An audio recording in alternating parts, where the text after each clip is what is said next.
Today's talk is about emotions. Are there good, are there bad emotions? Whether there's aggression, whether there's rage, whether there's sadness, depression. Is there a good or bad emotion? Well, emotions are neither good or bad.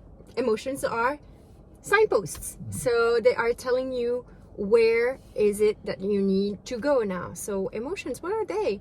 They are actually telling you, oh right, you are on the right path. I am feeling happy, I am feeling satisfied, I am feeling excited. But then when you have what some people would call like negative emotions, which is truly indicating you that a need is needed to be met or change has to happen. For example, if you are feeling upset, it means that some need haven't been met. You need to take action towards that. So they are simply telling you that something needs to happen, right? And if you're constantly feeling upset about a specific thing, it keeps coming up, then there is once again the signpost. It means that you're not addressing the root cause of that upsetness, maybe that sadness as well. And for me, talking about emotions, I always relate it to the graphic equalizer of one of those old school radios where you have like the 1 hertz, which is like the bass, or maybe up to the 16k hertz, which is at the higher frequencies. And to truly hear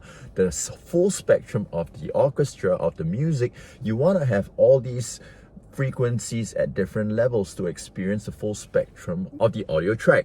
And it's the same thing with emotions. Emotions are there for a reason to truly allow for you to experience the expanse of your human existence. And I think a lot of people stay in a certain bandwidth, more in the lower frequencies versus constantly the higher frequencies.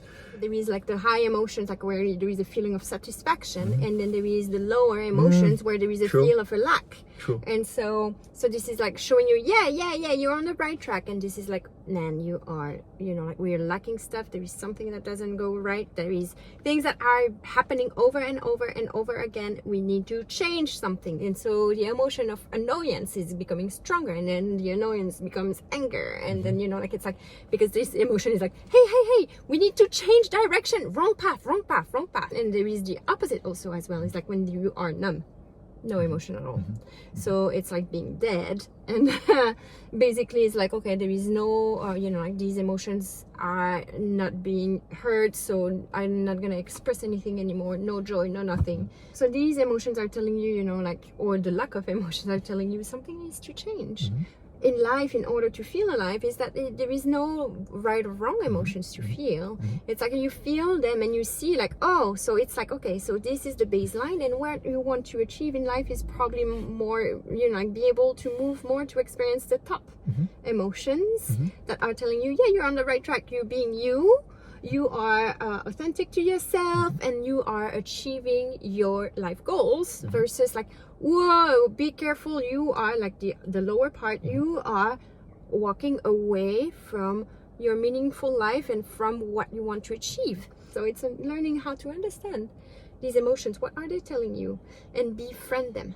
So the key is to befriend them. Start befriending your emotions and start being curious of it, rather than, yes, definitely at that point in time there is an instantaneous reaction to an external stimulus, maybe someone said something, but I think it's also important to just at some point just take a step back. Why does this coming up? And be curious. I always say compassionate curiosity.